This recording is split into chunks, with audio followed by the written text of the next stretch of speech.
Hello everyone, welcome back to Shivansh online study. तो साथियों, जैसा कि आप सभी को पता है कि हमारी जो इम्पोर्टेंट सीरीज स्टार्ट हो चुकी है यूकेपीएससी लेक्चरर परीक्षा के लिए, यानी कि यूकेपीएससी प्रवक्ता। ठीक है, तो प्रवक्ता के लिए हमारी पॉलिटिकल साइंस की सीरीज स्टार्ट हो चुकी है। तो आप लोग प्ले लिस्ट में जाके स्टार्टिंग से आप लोग देख सकते हैं, और चैनल से अभी तक यदि आप लोग नहीं जुड़े हैं तो जुड़ जाइए, क्योंकि ये जो कंटेंट है, ये जो सीरीज़ है, काफ़ी इम्पोर्टेंट रहने वाली है परीक्षा की दृष्टि से। जैसा कि आप सभी को पता है, आयोग का जो पैटर्न है, चाहे यूके ट्रिपल एस सी हो फ्रेंड्स, चाहे यूके पी एस सी हो, तो काफ़ी यहाँ पर चेंजेस हर बार देखने को मिल रहा है परीक्षाओं में। जो भी परीक्षाएं मतलब आ रही हैं, तो हर परीक्षा में कुछ ना कुछ मतलब थोड़ा बहुत जो प्रश्नों का जो लेवल है, काफ़ी मतलब डिफरेंट वेज में देखने को मिला है। तो इसी क्रम में हम लोग ये सीरीज हमने स्टार्ट की है। तो फ्रेंड्स जुड़ जाइएगा, और कंटेंट पसंद आएगा तो लाइक करें और शेयर ज़्यादा से ज़्यादा कीजिए। तो आज का हमारा जो पाश्चात्य जो टॉपिक है हमारा फ्रेंड्स, पाश्चात्य विचारक। ठीक है, तो पाश्चात्य विचारक के अंतर्गत हमने देखिए अरस्तु को कंप्लीट कर लिया है और प्लेटो कंप्लीट कर लिया। तो दो हमने पाश्चात्य राजनीतिक विचारक हमने यहाँ पर कंप्लीट कर लिए हैं। तो प्लेलिस्ट में जाके आप लोग देख सकते हैं, और कंप्लीट डिटेल में उनका विस्तृत से यहाँ पर हर एक चीज़ को लेते हुए हमने कोई भी चीज़ स्किप नहीं की है। तो काफ़ी मतलब इम्पोर्टेंट है, ठीक है, आप सभी के लिए। तो देखिए आज का जो तीसरे हमारे हैं पाश्चात्य विचारक, ये हैं बेंथम। तो बेंथम के बारे में हम लोग कंप्लीट देखेंगे। ठीक है, कंप्लीट क्या, इसको देखें अगर बहुत ज़्यादा डीप होगा तो इसको दो पार्ट में हम लोग देखने की कोशिश करेंगे, नहीं तो एक पार्ट में अगर हो जाएगा कवर, तो वैसा हम लोग कोशिश करते हैं। तो चलिए आगे बढ़ते हैं फ्रेंड्स। देखिए इसमें आप लोग क्या कर सकते हैं, जो की फैक्ट्स हैं, जो फैक्ट्स हैं, आप लोग अपनी एक कॉपी में नोट कर सकते हैं उसको। ठीक है, बाकी आप लोग समझते रहिए आगे को। ठीक है, तो बेंथम देखिए इसमें जर्मी बेंथम इसका इनका पूर्ण नाम है, ये भी पता होना चाहिए। तो इनका जो टाइम पीरियड है 1748 से 1832 ईस्वी इनका जो है टाइम पीरियड है। तो देखिए इसमें 1748 से लेकर 1832 तक इनका टाइम पीरियड रहा है। अब इसके अंतर्गत इसमें जर्मी बेंथम का जन्म 1748 ईस्वी में लंदन में हुआ था। तो काफ़ी इम्पोर्टेंट है, कब हुआ था और कहाँ हुआ था। जर्मी बेंथम की मूल रचनाएं, अब जो ये मूल रचना है, इनसे ही रिलेटेड क्वेश्चन आपको देखने को मिलेंगे पाश्चात्य राजनीतिक विचारकों में के अंतर्गत। और कुछ प्रश्न ऐसे मिलेंगे जो स्टेटमेंट यानी कि जो कथन है, यह कथन किस पाश्चात्य किस राजनीतिक विचारक का है। इस प्रकार के प्रश्न, दो प्रकार के प्रश्न यहाँ पर देखने को जरूर मिल सकते हैं कि यह किसकी रचना है, और क्या कहते हैं, यह जो रचना है यह किसकी है, और यह कथन है यह किसका है। तो दो यहाँ पर चीज़ें देखने को आपको जरूर मिलेगी।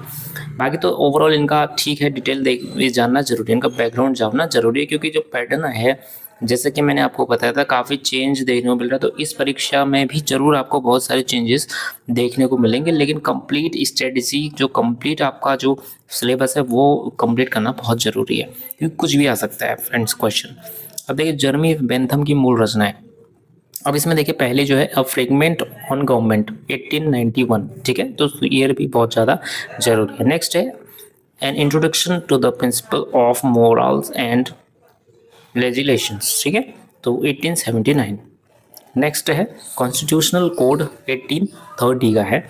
तो आप लोग ये ज़रूर लिख लीजिए कहीं पर नोट, मतलब आपकी जो आपकी कॉपी है उसमें नोटबुक में आप लोग नोट करें। ये बहुत ज़्यादा की फैक्ट्स हैं, ये आपको नोट ज़रूर करना चाहिए, बाकी चीज़ें समझने वाली है। तो कॉन्स्टिट्यूशनल कोड 1830। नेक्स्ट है प्लान ऑफ पार्लियामेंट्री रिफॉर्म 1817। ठीक है, मतलब 1817। नेक्स्ट है बेंथम रेडिकल रिफॉर्म बिल। ठीक है, 1819। नेक्स्ट है emancipate your colonies addressed to the national convention of France as, तो 1793। ठीक है, नेक्स्ट है the principles of international law, तो ये ऐसे है, तो ये चीज़ें हैं। नेक्स्ट है discourses on civil and penal legislation. ठीक है, तो 1802। तो ये चीज़ें काफ़ी इंपॉर्टेंट है। नेक्स्ट है कैटेकिज्म ऑफ पार्लियामेंट्री रिफॉर्म, तो ये है 1817। ठीक है, तो 1817 आप लोग देख सकते हैं, एक यहाँ पर है और दूसरा है यहाँ पर, तो ये इंपॉर्टेंट है अपने आप में। तो दो रचनाएं हैं इनकी 1817 में। ठीक है, अब देखिए नेक्स्ट इसके बाद जो इम्पोर्टेंट है मूल विशेषताएं। मूल विशेषताओं के अंतर्गत इनका देखिए, पहला, बेंथम ने इंग्लैंड के अमूर्त विचारकों का खंडन किया है, तो ये इनकी मूल विशेषताओं में से है। बेंथम ने इंग्लैंड के अमूर्त विचारों का खंडन किया है, जैसे कि पहला है प्राकृतिक अधिकार, दूसरा है सामाजिक समझौता, तीसरा है सामान्य इच्छा, चौथा है ईसाई नैतिकता। तो ये 4 प्रकार से आप लोग ये जरूर देखिए, ये की फैक्ट्स हैं। नेक्स्ट है उसके नवीन विचारों के कारण सेबाइन ने उसे दार्शनिक अमूलवादी कहा है। तो भाई ये एक सेबाइन है और दूसरा है दार्शनिक अमूलवादी। ये शब्द किसके लिए प्रयोग किया गया है, ये आपके लिए पता होना चाहिए, बेंथम के लिए और अमूलवादी, ठीक है, और सेबाइन ने ये इनके लिए कहा है। नेक्स्ट है उपयोगितावादी। उपयोगितावाद के अंतर्गत बेंथम उपयोगितावाद के पहले व्यवस्थित प्रतिपादक हैं। तो यह उपयोगितावाद के पहले व्यवस्थित प्रतिपादक हैं। कौन है? बेंथम, ठीक है। तो उपयोगितावाद के पहले व्यवस्थित प्रतिपादक कौन है? बेंथम है। नेक्स्ट है उसने उपयोगितावादी मान्यता प्रतिपादित करते हुए कहा, यदि सुखों की मात्रा समान हो तो पुष्पिन खेलना उतना ही अच्छा है जितना कि अच्छा काव्य पढ़ना। तो फ्रेंड्स, जैसा कि मैंने आपसे कहा, एक तो इनकी मूल रचनाएं होती हैं, ठीक है, जो काफ़ी मेन इम्पोर्टेंट है, रचनाएं हैं, और उसके बाद जो स्टेटमेंट्स हैं ये भी बहुत ज़्यादा इम्पोर्टेंट है। तो क्योंकि परीक्षाओं में इनसे रिलेटेड अभी तक जितने भी पूर्व परीक्षाओं में हमने देखा है, प्रीवियस ईयर लेक्चरर प्रवक्ता का जो पॉलिटिकल साइंस का अगर आप लोग मेंस एग्ज़ाम देखें तो मेंस एग्ज़ाम जो प्रश्न पत्र में इस टाइप की या तो रचनाएं पूछी गई हैं और या फिर स्टेटमेंट पूछे गए हैं इनसे संबंधित। तो ये बहुत ज़रूरी है। तो यही की फैक्ट्स हैं, आपने नोट करना है। नेक्स्ट है मानव जीवन का मूल उद्देश्य सुख की प्राप्ति है तथा मानव दुख को कम से कम करना चाहता है। तो ये बहुत ज़्यादा इम्पोर्टेंट है। बेंथम ने अपनी रचना an introduction to the principle, ठीक है, तो यहाँ पर देखिए an introduction to the principle of morals and legislation, ठीक है, जो कि इनकी 1879 की है, ठीक है। तो इसमें लिखा कि मानव जीवन के 2 स्वामी हैं, सुख और दुख। तो ये स्टेटमेंट किसका है, ये किसकी रचना के अंतर्गत आता है? ये जो लाइन है ये है बेंथम के अंतर्गत इनकी रचना, जो ये मैंने आपको बताई है, बहुत ज़्यादा इंपॉर्टेंट है।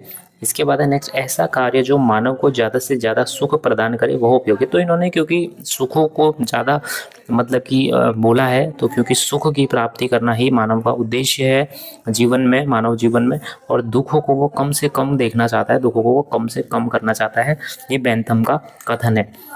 वे सब काम अच्छे हैं जो सुख उत्पन्न करते हैं। देखिए सुख की बात ही हो रही है फाइनली, तो यह बेंथम के अंतर्गत आता है। तो आपने एक की पॉइंट से पकड़ लेना है ये चीज़ कि भाई सुख की प्राप्ति, सुख प्राप्त करना, सुख ही ज़्यादा महत्व होता है मानव जीवन में। तो ये बेंथम के लिए है, बेंथम के विचारों में है। वह समाज अच्छा है जहाँ अधिकतम व्यक्तियों का अधिकतम सुख हो। तो यहाँ पर वही बात हो रही है फ्रेंड्स, की फैक्ट्स आपने पकड़ लेने हैं। इसके बाद है बेंथम के अनुसार सुख मात्रात्मक होता है, ठीक है। नेक्स्ट है बेंथम एक उपयोगितावादी विचारक है, जैसा कि हमने पढ़ लिया है पहले ही। इनको उपयोगितावाद का क्या बोला जाता है? प्रतिपादक बोला जाता है प्रथम, वो भी, ठीक है, व्यवस्थित रूप से। तो वे उपयोगितावाद को परिणामवाद भी इन्होंने ये कहा जाता है। बेंथम के सुख मापन की गणना को सुखवादी आकलन, वेलसेफिक कैलकुलेशन कहा जाता है, इसको सुखवादी आकलन, ठीक है। बेंथम के अनुसार सुख को मापने के निम्न मात्रक है। तो निम्न मात्रकों में क्या क्या? तीव्रता है, समयावधि है और निश्चितता है, ठीक है। नेक्स्ट है निश्चितता, नेक्स्ट है निकटता, उर्वर, उत्पादक और मात्रा। ये सभी सुख को मापने के निम्न मापक्रम है, ये बहुत ज़्यादा इंपॉर्टेंट है ये सभी। तो क्योंकि क्वेश्चन कैसा भी बन सकता है भाई, निम्न में से उनके अनुसार, बेंथम के अनुसार सुख को मापने के जो मापदंड है वो कौन कौन से इनमें शामिल हैं या कौन से नहीं है, ठीक है। नेक्स्ट है बेंथम ने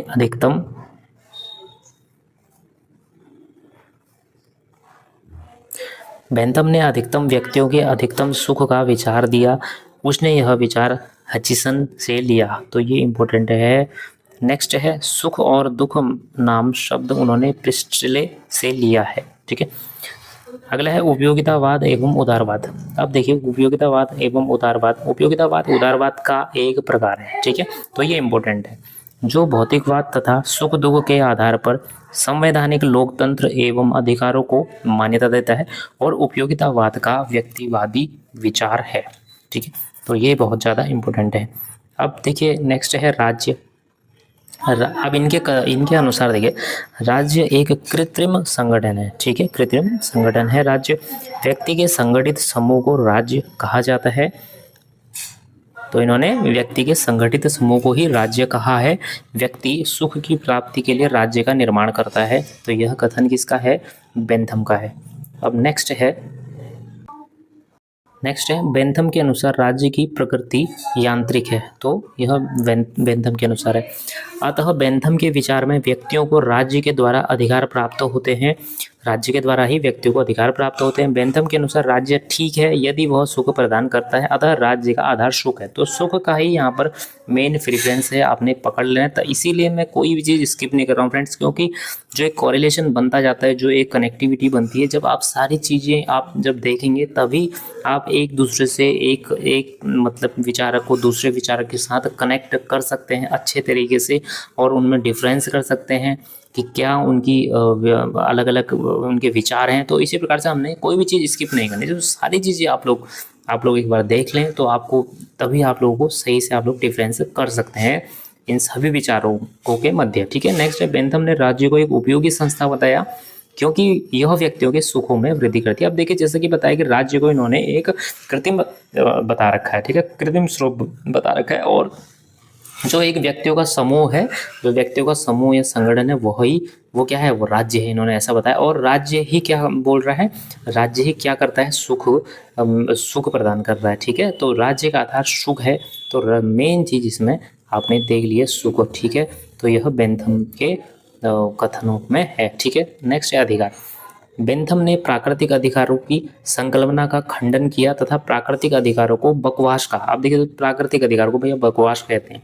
नेक्स्ट है बेंथम ने वैधानिक अधिकारों को का सिद्धांत देते हुए कहा कि अधिकार राज्य द्वारा प्राप्त होते हैं। ठीक है, अब नेक्स्ट है संप्रभुता। ठीक है, तो देखिए संप्रभुता, बेंथम ने संप्रभुता को हॉब्स की भांति असीमित अदेय एवं अविभाज्य बताया। ठीक है, संप्रभुता को उन्होंने असीमित अदेय एवं अविभाज्य बताया है। बेंथम ने शक्ति विभाजन को अस्वीकार कर दिया।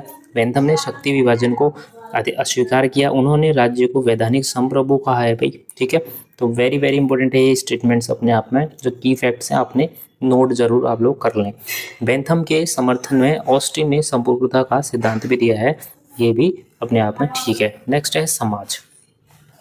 समाज में बेंथम के अनुसार समाज व्यक्तियों का योग मात्र है, यह हमने पहले भी देख लिया है। अतः जैसे राज्य का स्वरूप बताया इन्होंने उसी प्रकार से। ठीक है, अतः उसके समाज की प्रकृति आणविक है। तो ये इंपॉर्टेंट की फैक्ट्स हैं कि किन के अनुसार यहाँ पर समाज की प्रकृति की आणविक है, और समाज व्यक्तियों का योग मात्र है। व्यक्ति का स्वभाव नेक्स्ट है।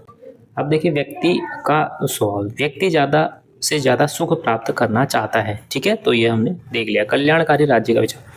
बेंथम ने के विचारों में पहली बार राज्य के सकारात्मक कार्यों का वर्णन अंतर्निहित है। तो पहली बार इनके जो राज्य के सकारात्मक कार्यों का वर्णन अंतर्निहित है इनके विचारों में। नेक्स्ट है राज्य सामाजिक विधायन द्वारा कल्याणकारी कार्य करे। बेंथम ने राज्य के सकारात्मक कार्यों का उल्लेख तो किया, परंतु उसने राज्य के आर्थिक गतिविधियों में हस्तक्षेप का समर्थन नहीं किया। इसलिए इनके कल्याणकारी राज्य की संकल्पना आंशिक और अधूरी है, क्योंकि उसने आर्थिक रूप में हस्तक्षेपवादी राज्य का समर्थन किया है। ठीक है, तो ये आपने कंप्लीटली देखना है। अब नेक्स्ट है देखिए सार्वभौमिक अहमवाद। ठीक है, तो यूनिवर्सल एगोइज्म। ठीक है, इसमें क्या है? सेवाइन के अनुसार बेंथम का विचार सार्वभौमिक अहमवाद का प्रतीक है। तो ठीक है, तो किसका विचार सार्वभौमिक अहमवाद है? उनका सार्वभौमिक अहमवाद का प्रतीक है बेंथम का है। इसके अनुसार व्यक्तियों का योग ही पूरा विश्व है। तो जैसे कि हम बता चुके हैं, संगठन से ही राज्य है, और जो समाज है वो व्यक्तियों का योग मात्र है, और व्यक्तियों का योग ही पूरा विश्व है। इनके अनुसार समाज और राज्य कृत्रिम संस्थाएं हैं, जैसा कि हम लोग पढ़ चुके। तो कहीं ना कहीं आपकी जरूर एक कनेक्टिविटी बन रही होगी। आई होप, मैं आशा करता हूँ कि आपका ये क्लियर हो रहा होगा फ्रेंड्स। ठीक है, तो देख लीजिए आप लोग, और ये कंटेंट पसंद आ रहा है आप लोग लाइक जरूर करें। नैतिकता और राजनीति। मैक्सी के अनुसार बेंथम ने राज्य और नैतिकता के मध्य वैसा ही पृथक्करण किया जैसा कि मैकियावेली ने। ठीक है, अब देखिए इसमें नैतिकता और राजनीति के मध्य किया था किन्होंने, मैकियावेली। तो इनका सेम ऐसे, अब देखिए मैकियावेली तो यहाँ पर शायद सिलेबस में नहीं है, तो इसलिए अब ठीक है, सेम यहाँ पर इनका कथन, इनके विचार मिल रहे हैं, वो बात अलग है। अब देखिए इसमें आगे क्या है, इसलिए सेबाइन ने उसे आमूलवादी दार्शनिक कहा है। जैसे कि हमने पूर्व में ही इसको स्टार्टिंग में हमने पढ़ लिया था कि इन्होंने आमूलवादी दार्शनिक इनको कहा जाता है, किनके बारे में, बेंथम के बारे में ये शब्द है। और ये किसने बोला है, सेबाइन ने, क्योंकि इसने ईसाई नैतिकता की मान्यताओं को पूर्णतः अस्वीकृत कर दिया था। किन्होंने, बेंथम ने। ठीक है, इन्होंने ईसाई नैतिकता की मान्यताओं को पूर्णतः अस्वीकार कर दिया था। नेक्स्ट देखिए इसमें शासन प्रणाली। अब शासन प्रणाली के अंतर्गत बेंथम ने विलियम ब्लैकस्टोन एवं उसकी रचना, ठीक है, the commentary on the laws of England 1771 की आलोचना की है। ठीक है, तो ये बुक 1771 में इस्टेब्लिश, मतलब कि सॉरी, ये रचना हुई थी। तो इसमें ये बात है, लोकतंत्र का उपयुक्त शासन प्रणाली बताया, लोकतंत्र को उपयुक्त शासन प्रणाली बताया है भाई शासन प्रणाली के अंतर्गत किन्होंने, ये बेंथम ने बताया। वेपर ने बेंथम के लोकतंत्र को व्यक्ति स्वभाव के आधार पर स्वीकार किया। नेक्स्ट है, लोकतंत्र में अधिकतम लोगों को अधिकतम सुख प्राप्त होता है, तो ये सुख की प्राप्ति की बात करते हैं। बेंथम ने इतिहास, संस्कृति एवं सामाजिक विकास सभी मान्यताओं को उपेक्षित कर दिया, इसलिए वेपर ने उसे अमूर्तवादी कहा। तो अमूर्तवादी जैसे कि हम पहले इनको पढ़ चुके हैं। ठीक है, तो ये भी वेपर ने इन्होंने बोला है। नेक्स्ट है मैकफर्सन। अब देखिए मैकफर्सन ने बेंथम के लोकतंत्र को लोकतंत्र का संरक्षणात्मक मॉडल कहा है। किसने कहा है, इनके लोकतंत्र को ये मैकफर्सन ने कहा है। तो फ्रेंड्स ये काफ़ी, आई थिंक इतना आपको क्लियर हो गया होगा। देखिए इनका जो आज का लास्ट टॉपिक है इनके विषय में, सामाजिक सुधार के रूप में योगदान। अब सामाजिक सुधार के रूप में इनका योगदान देख लेते हैं, फाइनल है यहाँ पर, और इसी के साथ टॉपिक समाप्त हो जाएगा। वर्तमान युग में होने वाले सभी सुधारों पर बेंथम का प्रभाव है भाई। ठीक है, बेंथम ने थ्योरी ऑफ लेजिस्लेशन 1894 में जो ये बुक मूल इनकी रचना है, ये नामक पुस्तक लिखी है, जैसे कि हम लोग वहाँ पर हमने पहले देख लिया इनकी रचनाओं के अंदर। बेंथम मूलतः सुधारवादी है, वे दार्शनिक नहीं बल्कि सामाजिक सुधारों का दार्शनिक है भाई। ठीक है, वे सामाजिक सुधारों का दार्शनिक है।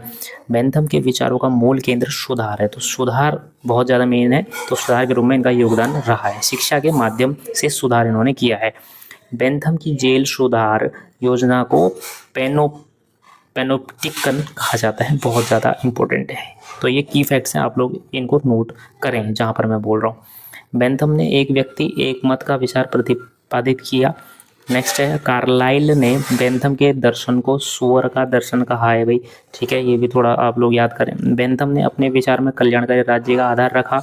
उन्होंने राज्य के नकारात्मक कार्य की बजाय राज्य के सकारात्मक कार्यों पर भी बल दिया, क्योंकि सकारात्मकता हमने देख ली है पहले। उन्हें सबसे बड़ा सामाजिक सुधारक माना जाता है, बहुत इंपॉर्टेंट है। उन्होंने ब्लैकस्टोन के विचारों का खंडन किया, हम लोग पहले भी देख चुके हैं ये चीज़। नेक्स्ट है, विधि या सामाजिक सुधारों का कोई भी ऐसा क्षेत्र नहीं जहां बेंथम का प्रभाव न हो। ठीक है, तो बहुत ज़्यादा इंपॉर्टेंट है। सार्वभौमिक मताधिकार का समर्थक एवं मताधिकार शिक्षित व्यक्तियों को ही प्राप्त, तो ये महिलाएं शामिल नहीं रखी गई इसमें। नेक्स्ट है, गुप्त मतदान प्रणाली का समर्थक किया है इन्होंने, समर्थक हैं ये। संसद के कार्यकाल को 1 वर्ष तक सीमित करने का पक्षधर तथा लॉर्ड सभा एवं सम्राटों के शासन का विरोधी है। तो फ्रेंड्स इसी के साथ ही ये जो आज का जो बेंथम का जो मतलब कि पाश्चात्य राजनीतिक विचारक हैं बेंथम, ये भी यहाँ पर हमने एक ही वीडियो में कवर कर लिया और कंप्लीट डिटेल है इसके अलावा आपने इसमें कुछ नहीं देखना, बस ये आपके लिए बहुत ज़्यादा सफिशिएंट है। और देखिए वीडियो को लाइक करें, पसंद आए तो लाइक करें और सब्सक्राइब कर लें चैनल को, जितने भी न्यू व्यूवर्स हैं। और मिलते हैं नेक्स्ट वीडियो में नेक्स्ट कंटेंट के साथ। Thank you.